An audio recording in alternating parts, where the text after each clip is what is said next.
Hello दोस्तों, आज हम लोग स्टोरी एक्सप्लेन करेंगे एक अंडररेटेड मूवी शूद्रा द राइजिंग का। तो चलिए कहानी को शुरू करते हैं। कुछ लोगों की एक टोली डरी सहमी और सर झुकाए हुए चली आ रही थी। कौन थे ये लोग? जी हाँ, ये लोग थे शूद्र, जिन्हें जाति व्यवस्था ने कभी इंसान माना ही नहीं। उन्हें पैरों में घंटी पहनना पड़ता था जिससे दूर से आते ये लोग पहचाने जा सकें। उन्हें अपनी कमर में झाड़ू बांधना पड़ता था जिससे कि उनके पैरों के निशान झाड़ू मिटाती चले, जिससे कि कोई अपवित्र ना हो। इनकी टोली एक मंदिर के बगल से होकर गुजरी जहाँ पर कुछ पुजारी पूजा कर रहे थे। ये लोग भी दूर से ही भगवान के सामने नतमस्तक होते हैं। तभी उनमें से एक लड़की मंदिर के पास एक आम गिरा हुआ देखती है। वह उसे लेने के लिए वहाँ आती है। पुजारी उसे देख लेता है और आग बबूला हो जाता है। वह कहता है कि तुमने हमारा मंदिर का परिवेश गंदा कर दिया, अब इसे गंगा जल से धोना पड़ेगा, और वह उन्हें भाग जाने के लिए कहता है।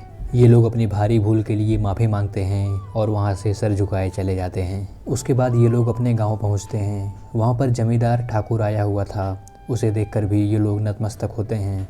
ठाकुर की नज़र उनमें से एक लड़की सांधली पड़ पड़ी, जिसे वह अपने आदमी से लाने के लिए कहता है। आदमी आकर फरमान सुना देता है कि सांधली को रात में हवेली पर आना होगा, और ये लोग बस सुनते रह जाते हैं और इनकी आंखें नम हो जाती हैं। सांधली तो यह सोचकर ही बदहवास हो गई थी और उसका पति चरना उससे नज़र नहीं मिला पा रहा था, क्योंकि वह अपनी पत्नी की रक्षा नहीं कर सकता था। एक साहूकार अनाज बांट रहा है और साथ ही साथ लोगों को डांट भी रहा है, जैसे कि उन पर कोई एहसान कर रहा हो। तभी वह बाहर निकलता है और एक कीचड़ में गिर जाता है और पास में खड़े माधव को भी डांटता है। फिर वह अपना मुंह धुलता है। तभी वहाँ पर एक मुसाफिर आता है और पानी मांगता है, तो वह उसे भी डांट कर भगा देता है। यह देखकर माधव अपना पानी ले जाता है और मुसाफिर को देने लगता है, तो मुसाफिर झिड़क देता है और कहता है कि तुम्हारी अछूत की हिम्मत भी कैसे हुई कि मुझे पानी देने की। मैं प्यासा मर जाऊंगा लेकिन तुम्हारा पानी नहीं पीऊंगा। माधव को अपने पिता की कहानी याद आ जाती है। जब वह अपने पिता के साथ कहीं जा रहा होता है तो पिता को बहुत प्यास लगती है, तो वह उन्हें छाँव में बैठाकर पानी की तलाश में निकलता है और पास में एक तालाब देखता है। वह पानी लेने जाता है तो जमींदार का लड़का उसे डांटने लगता है और कहता है कि तुम पानी की एक बूंद भी नहीं ले सकते। माधव गिड़गिड़ाता है और कहता है कि 2 घूंट पानी दे दीजिए, मेरे बाबा बहुत प्यासे हैं और उनका ज़िंदगी भर एहसान मानेगा।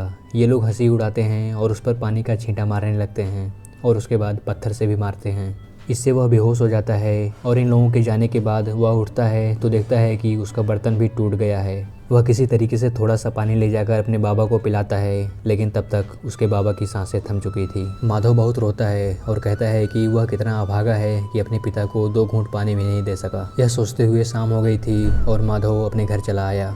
शाम को सांधली की सहेली उसे सांत्वना देती है और कहती है कि जमींदार से कह दिया जाएगा कि वह प्रेग्नेंट है तो वह मान जाएगा। तो पास में बैठी महिला कहती है कि ऐसा कभी मत करना, क्योंकि पिछली बार जब एक महिला ने जमींदार के घर जाने से मना किया था तो उसे पूरे गांव में नंगा नचाया गया था। रात को चरना सांधली के पास आता है और कहता है कि जमींदार से वह मना कर देगा, और सांधली को ढांढस बजा रहा होता है। तभी वहाँ पर जमींदार के आदमी आ जाते हैं और चरना जाता है और कह देता है कि वह सांधली को नहीं जाने देगा। इस पर जमींदार के आदमी उसकी बुरी तरीके से पिटाई करते हैं और उसके बाद सांधली को खींच कर लेके चले जाते हैं। महल में सांधली जमींदार के सामने गिड़गिड़ाती है, लेकिन उसके कान में जूं तक नहीं रेंगती और वह उसे कपड़े बदलने के लिए कहता है। सांधली जमींदार की पत्नी से भी कहती है, लेकिन उसकी आंखों में तरस का भाव था और वह भी सर झुका के चली जाती है। इधर चरना बुरी तरीके से पीटे जाने से मरणासन हो गया था और बीमार भी हो गया था। उसका भाई बाला भी आता है और दादा से पूछता है कि कैसे हुआ, तो दादा बताता है कि हम शूद्रों को कीड़ा मकोड़ा समझा जाता है। हम पैदा ही मारे जाने के लिए होते हैं, चाहे ठाकुर मारे चाहे कोई बीमारी। इधर सांधली को भी तैयार करके ठाकुर के सामने पेश किया जाता है और वह उसके साथ ज़बरदस्ती करता है। सांधली भी सोच रही थी कि जो समाज दिन में उन्हें छूने से कतराता है, रात में उन्हें सोने से कोई दिक्कत नहीं होती। सुबह जब सांधली घर आती है तो देखती है कि पूरा गांव जुटा हुआ है और चरना मृत्युशैया पर पड़ा हुआ है। वह बहुत रोती है और उसे कुछ नहीं सूझता, तो वह भागकर पहुंच जाती है जमींदार के पास, लेकिन उसे घुसने से रोक दिया जाता है। वह जमींदार से गिड़गिड़ाती है कि इलाज के लिए कुछ पैसे दे दे, लेकिन जमींदार कहता है कि भोर में सिर्फ सूर्य पूजन होता है, मदिरा पूजन नहीं, और वह उसे धक्के मारकर भगा देता है। सांधली वहाँ से भागकर वैद्य जी के पास जाती है और कुछ दवा मांगती है। वहाँ बैठे लोग भी उसे भागने के लिए कहते हैं, लेकिन वैद्य को दया आ जाती है और वह थोड़ी दवा वहाँ पे फेंक देता है। ये लोग दुहाई देते हुए वहाँ से भागे भागे जाते हैं और जब तक घर पहुँचते हैं तब तक देखते हैं कि चरना की मौत हो चुकी है। पूरे गांव में कोहराम मच गया था और सब लोग यही सोच रहे थे कि उन्हें आखिर भगवान ने शूद्र बनाया ही क्यों। अगले दिन रात में ये लोग बैठे हुए थे, तभी माधव आकर बताता है कि जमींदार का लड़का आने वाला है। बाला गुस्से में आ जाता है और वह कहता है कि उसके बेटे को मार देगा। माधव कहता है कि ऐसा मत करो, नहीं तो हमारे पूरे गाँव पर ही संकट आ जाएगा। लेकिन बाकी लोग कहते हैं कि हम लोग इन ऊंची जातियों के लिए सब कुछ करते हैं, लेकिन तब भी ये लोग नहीं मानते हैं और हमारी बहन बेटियों को उठाकर ले जाते हैं। और अगर अब हम लोग आवाज़ नहीं उठाएंगे तो हमारे साथ ऐसा हमेशा होता रहेगा। भीरू भी अपने बच्चे की कहानी याद करता है। एक जगह गुरुकुल में ओम नमः शिवाय का मंत्रोच्चार हो रहा था और वहीं पास में खेत में ये लोग काम कर रहे होते हैं। वहीं पर भीरू का बेटा चन्ना रहता है। वह अपने साथियों के साथ खेल रहा होता है, तभी वह मंत्रोच्चार सुन लेता है और वह भी उसे दोहराने लगता है, ओम नमः शिवाय, ओम नमः शिवाय। यह कहते हुए वह गांव में चला जाता है। उस समय गांव में पुजारी आया हुआ था। वह बच्चे की आवाज़ सुन लेता है। वह आग बबूला हो जाता है और कहता है कि किसी शूद्र के मुंह से मंत्रोच्चार करना बहुत बड़ा पाप होता है और अब इस समाज में महामारी आ जाएगी और तुम लोगों का बुरा हाल हो जाएगा। भीरू अपने 5 साल के बच्चे द्वारा की गई इस बड़ी गलती के कारण बड़ी क्षमा याचना करता है और माफ़ी मांगता है, लेकिन उस पर पंचायत बैठा दी जाती है। पूरे गाँव के सामने पंच कहते हैं कि चन्ना ने भगवान का नाम लेकर महापाप किया है और उसके प्रायश्चित के लिए स्वामी जी यज्ञ करेंगे और इसके लिए चन्ना को सजा भी मिलेगी। और वह जाकर स्वामी जी से पूछता है तो वह बताते हैं कि जिस मुंह से चन्ना ने भगवान का नाम लिया है इसलिए उसकी जीभ ही काट दी जाएगी। चन्ना के माता पिता रोते हैं, चिल्लाते हैं और कहते हैं कि बच्चा समझकर माफ़ कर दीजिए, अब वह कभी गलती नहीं करेगा। लेकिन चन्ना को खींचकर बाहर लाया जाता है और उसके बाद बड़ी बेरहमी से उसकी जीभ काट दी जाती है और कुछ देर बाद ही चन्ना की मौत भी हो जाती है।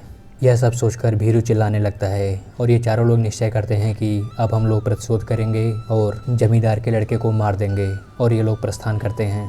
रात में ये सभी लोग अपने अपने घरों से चुपके से निकलते हैं और उसके बाद पहुंच जाते हैं सड़क पर, जहां पर जमींदार का लड़का आ रहा होता है और ये लोग लड़ाई करते हैं और उसके बाद उसे बेरहमी से मार देते हैं। सुबह ये खबर जमींदार के पास पहुंचती है तो उसकी पत्नी चिल्लाने लगती है और कहती है कि यह सब तुम्हारे पापों का ही कर्म है। जमींदार कहता है कि औरतों को ज़्यादा आवाज़ में नहीं बोलना चाहिए और उसे भगा देता है।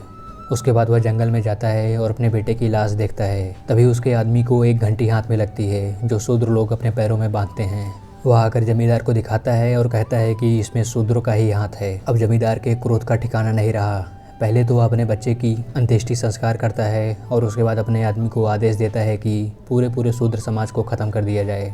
और फिर रात में ही उसका आदमी जाता है और पूरी शूद्र बस्ती में आग लगा देता है और कत्लेआम शुरू हो जाता है। एक एक आदमी को मारा जा रहा था, बूढ़े बच्चे किसी को नहीं छोड़ा जा रहा था, लेकिन महिलाओं को पकड़कर अलग से रख देते थे बलात्कार करने के लिए। पूरी शूद्र बस्ती भी पूरी तरीके से लड़ाई लड़ती है, लेकिन धीरे धीरे सभी लोग मारे जाते हैं और पूरी शूद्र बस्ती ख़त्म हो जाती है। अगली सुबह दूर दूर तक सिर्फ लाशें थी, इक्का दुक्का लोग बच गए थे। वो एक आदमी मरे हुए जमींदार के आदमी को देखता है तो उसके पास जाता है, कहता है कि सरकार आप यहाँ पर किस लिए आए हो? हमारी औरतों को ले जाने के लिए। तभी वह जाता है, अपनी मरी हुई औरत को उठाता है और कहता है कि सरकार आए हैं, चलो उनके पास। वह उसे घसीट के उस आदमी के पास ले जाता है। पूरा माहौल गमगीन हो गया था, मानवता नष्ट हो चुकी थी और जात पात की लड़ाई ने पूरी मनुष्य जाति को विनाश के कगार पर लाकर खड़ा कर दिया था। इससे मिलता कुछ नहीं है, बस मिलती है तो मौत। दुनिया में हुए जाति नस्ल के अत्याचार पर कई महापुरुषों ने काम किया, जैसे कि Abraham Lincoln, Nelson Mandela. Bharat में भी महात्मा गांधी, डॉक्टर भीमराव अंबेडकर ने बहुत से समाज सुधारक काम किए। लेकिन अभी भी एक अरसे के बाद भी जगह जगह कई घटनाएं सुनाई देती हैं। वर्षों से पूरी दुनिया में फैली हिंसा की मूल जड़ जाति व्यवस्था ही है। अपनी जातीय सभ्यता को श्रेष्ठ साबित करने के लिए हिंसा और आतंकवाद का सहारा लेकर दूसरी जाति को नीचा दिखाने का षड्यंत्र मात्र है। यदि हम अब भी नहीं जागे तो न मानव बचेगा न धर्म। हम एक ही ईश्वर की संतान हैं, हम सब समान हैं। समानता की भावना ही शांति का मूल मंत्र है। कुछ भी बदलना हो तो स्वयं को बदलो। हृदय परिवर्तन ही सामाजिक परिवर्तन ला सकता है। डायरेक्टर के इसी संदेश के साथ यह मूवी खत्म हो जाती है। जाति व्यवस्था पीढ़ी दर पीढ़ी खत्म हो रही है, लेकिन हम लोग को भी व्यक्तिगत रूप से समझना चाहिए कि हर एक जाति या धर्म का आदमी पहले इंसान होता है। तो दोस्तों, कैसा लगा आपको यह वीडियो? बताइएगा ज़रूर। इस वीडियो को यहीं पर समाप्त करते हैं और बहुत ही जल्दी हाजिर हो जाऊंगा एक नए और धमाकेदार वीडियो के साथ। तब तक के लिए हंसते रहिए, मुस्कुराते रहिए और अपना ख्याल रखिए।